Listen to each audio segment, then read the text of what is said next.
Hello everyone, welcome back to my channel that is English field. So friends, I hope आप सब तैयारी में लग गए होंगे।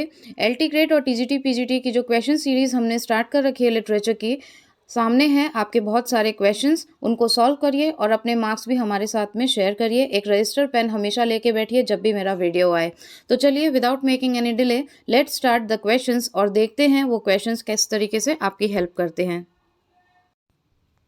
Question number 1 is Shakespeare is, क्या थे वो? अ रेनेसां प्ले राइट। मैं ऑप्शंस रीड नहीं कर रही हूँ सारे, जहाँ ज़रूरत होगी वहीं करूँगी, इसलिए डायरेक्टली टाइम वेस्ट ना हो तो आपको डायरेक्टली करेक्ट आंसर बता रही हूँ। Shakespeare was a great scholar of Latin, knew a lot in Greek, ठीक है, had a great command over English, knew little Latin and less Greek. D is the correct answer. He knew little Latin and less Greek. Next है, Shakespeare was born in, सभी को पता होगा, 1564। Cowards die many times before their deaths, ठीक है, coward जो कायर होते हैं। The valiant never test of death but once, these lines have been taken from.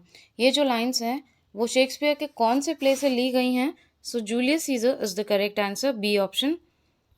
Next, emotions recollected in tranquility, the profound philosophy of Wordsworth was rejected by, ठीक है, emotions recollected in tranquility, the profound philosophy of Wordsworth, ये Wordsworth की philosophy थी, but this was rejected by whom? इसको T S Eliot ने reject किया था, so B is the correct answer. Lyrical ballads appeared with, lyrical ballad से question आपको देखने को मिलेगा ही मिलेगा if you are preparing for TGT PGT. और ऐसा नहीं है कि इन राइटर से एलटी में कोई क्वेश्चन नहीं आ सकता, जो इम्पॉर्टेंट क्वेश्चन है हो सकता है आपसे पूछ लिया जाए। So 4 poems by Coleridge and 19 by Wordsworth. तो क्या कंट्रीब्यूशन था इनका? 4 by Coleridge and 19 by Wordsworth, ठीक है। So D is the correct option. Macbeth sees the ghost of, Macbeth ने किसका घोस्ट देखा था? Banquo. Very important question and play is also very important. ये आपके एलटी में भी है एंड टीजीटी पीजीटी में तो है ही, इसीलिए हमने मिक्स्ड क्वेश्चंस लिए हैं, ठीक है। कभी हो सकता है टीजीटी पीजीटी के ज़्यादा क्वेश्चंस हों, कभी हो सकता है बाकी राइटर्स के ज़्यादा हो, लाइक एलटी वगैरह के। तो अकॉर्डिंगली है, कोई भी चीज़ छूटेगी नहीं। प्रैक्टिस सेट में सारी चीज़ों को इंक्लूड करने की कोशिश की गई है, किसी एक पैटर्न को लेके नहीं चले हैं हम। Question number 73, who states this word for Shakespeare soul of the as.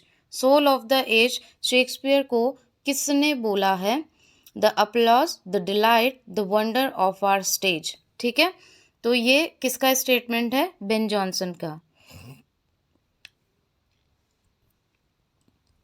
Next, question number 74, read the following lines and answer the question that follows it.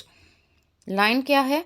O Julius Caesar, thou art mighty yet, thy spirit walks abroad and turns our swords in our own proper entrails, ठीक है। What is the essence of this statement? इस type के question आपको देखने को मिल सकते हैं। ये जो स्टेटमेंट दिया गया है, ये जो लाइन्स हैं, इसका एसेंस क्या है, मतलब इसको बोलने का मतलब क्या निकल रहा है, उसको कहते हैं essence. Caesar was mighty even after his death, तो इससे ये रिलेट करती है। Option number B is the correct answer. Galsworthy belong to, Galsworthy कौन सी सेंचुरी को बिलोंग करते थे? 20th सेंचुरी को। और सोशल प्रॉब्लम्स के ऊपर इनके प्लेज रहते थे, मेनली इनके प्रॉब्लम प्लेज रहते थे। 76, who is the heroine in Shakespeare the Tempest? Miranda is the correct answer. जैसा कि मैंने आपको बताया था, जो कॉमिक कैरेक्टर्स हैं, जो हीरोइन हैं और जो इविल कैरेक्टर्स हैं, ठीक है, सुपर नेचुरल एलिमेंट से रिलेटेड है, ये सारे कैरेक्टर्स आपको पता होने ही होने चाहिए। क्वेश्चन इन्हीं में से बनते हैं और जो इसकी लिस्ट है वो ऑलरेडी चैनल पे है, तो आपको सर्च करने की ज़रूरत नहीं है, सीधे सीधे आपको अलग अलग कैटेगरी वाइज वो कैरेक्टर्स भी दिए हुए हैं, आप जाके चेक कर सकते हैं। Who is the heroine in Shakespeare the Tempest? Tempest में कौन है हीरोइन? आपको पता ही होगा। टेम्पेस्ट ही वो प्ले है जिसमें ज़्यादा से ज़्यादा सुपर नेचुरल एलिमेंट्स का यूज़ हुआ है। D is the correct answer. Super natural parts का इसमें इलस्ट्रेशन आपको मिलेगा। तो इस तरीके से भी क्वेश्चन आ जाता है कि सुपर नेचुरल पावर्स कौन से प्ले में सबसे ज़्यादा यूज़ हुई है. So the Tempest and this is the swan song of Shakespeare.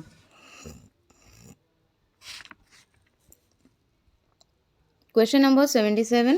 In which of her words does Virginia Woolf invent the fictional character of Shakespeare's sister, naming her? क्या बताया था, क्या नाम दिया था? A Room of One's Own, Judith. ठीक है, so D is the correct answer.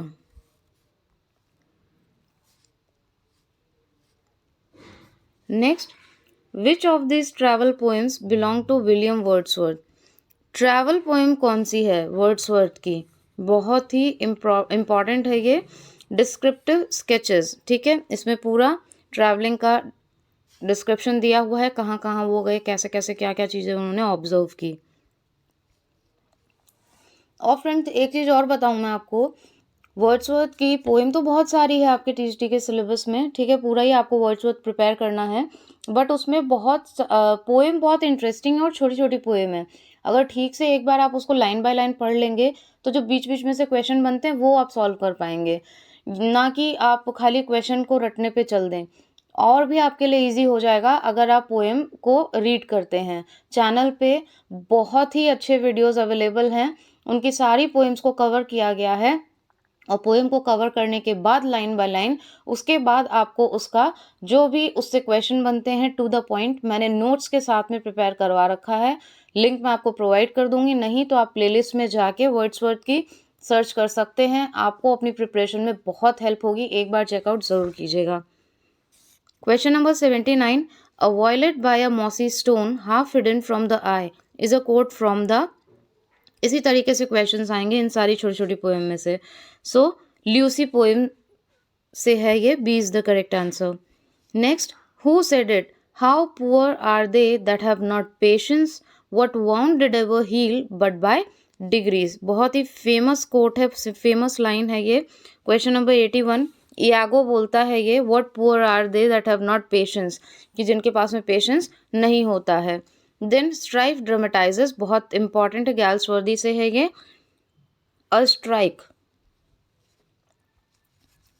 The prelude by Wordsworth was part of a vast work which was to be called.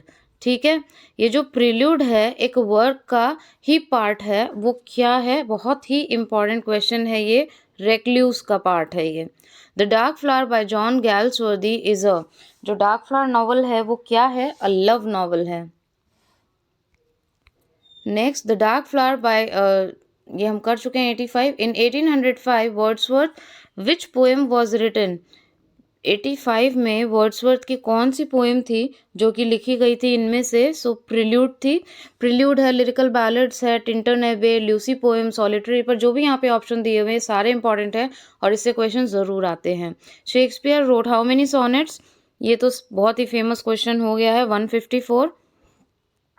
Sherlock is a character in. Sherlock का जो character है वो आपको किस में देखने को मिलता है? और ये बहुत ही इम्पॉर्टेंट क्वेश्चन है. The merchant of Venice. Venice में, मर्चेंट ऑफ वेनिस में आपको देखने को मिलता है शैलॉक का कैरेक्टर. आप मुझे कमेंट बॉक्स में ज़रूर बताइएगा कि जो शैलॉक का कैरेक्टर है उसने क्या डिमांड की थी और वो कैसा कैरेक्टर था. पॉजिटिव था, नेगेटिव था, हीरोइक कैरेक्टर था या फिर विलन कैरेक्टर था, अगर आपने प्ले पढ़ा है. विलियम वर्ड्सवर्थ टिंटन एबे इज. विलियम वर्ड्सवर्थ का जो टिंटन एबे है वो क्या है? बहुत इंपॉर्टेंट है टिंटन एबे, बहुत इंटरेस्टिंग पोएम है. अगर ये सारी चीज़ें, मैं फिर से रिपीट कर रही हूँ, अगर ये सारी चीज़ें प्रिपेयर करने में आपको प्रॉब्लम आ रही है या आपने प्रिपेयर नहीं की है, आपको टफ लग रहा है, you are not understanding how to prepare these, कैसे कंप्लीट होगा, ये सारे क्वेश्चंस अगर माइंड में चल रहे हैं तो सारी अपनी चिंताएं छोड़ दीजिए. मेरा काम है बताना, आपका काम है उस पर चलना. ठीक है, फिर आप खुद कमेंट करके जाओगे कि yes ma'am it helps a lot. तो आप एक बार वर्ड्सवर्थ की प्लेलिस्ट ज़रूर चेकआउट करिएगा. नोट्स के साथ में टू द पॉइंट आपको दिया गया है और उससे पहले उसका डिस्क्रिप्शन लाइन बाय लाइन जो एक्सप्लेनेशन है वो पढ़ लीजिएगा, आपकी सारी टेंशन खत्म हो जाएगी. 88. Dramatic monologue. So the correct answer is dramatic monologue.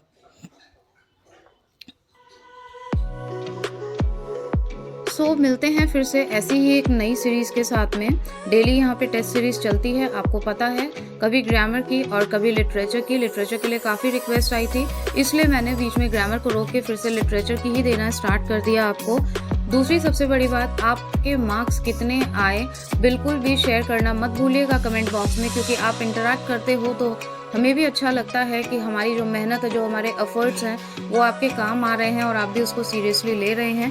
बाकी if you have any of the question related to syllabus of TGT, PGT और एलटी, और you want me to explain any topic, then please do comment in comment box. और अपना feedback देना बिल्कुल मत भूलिएगा, क्योंकि आपका फीडबैक बहुत वैल्यूएबल होता है, उसी से वीडियोज़ में इम्प्रूवमेंट्स होती हैं। और आप कई बार मुझे बताते हो जो भी कमियां होती है या जो भी कई बार कुछ एरर्स होते हैं, बहुत अच्छा लगता है, क्योंकि देखिए कमियों पे काम करने से ही आपके लिए वो चीज़ें और भी परफेक्ट मैं आपको प्रोवाइड करा पाऊंगी। तो बहुत अच्छा लगता है आप जब शेयर करते हो। और कोई भी आपका क्वेश्चन हो तो आप ज़रूर पूछिएगा।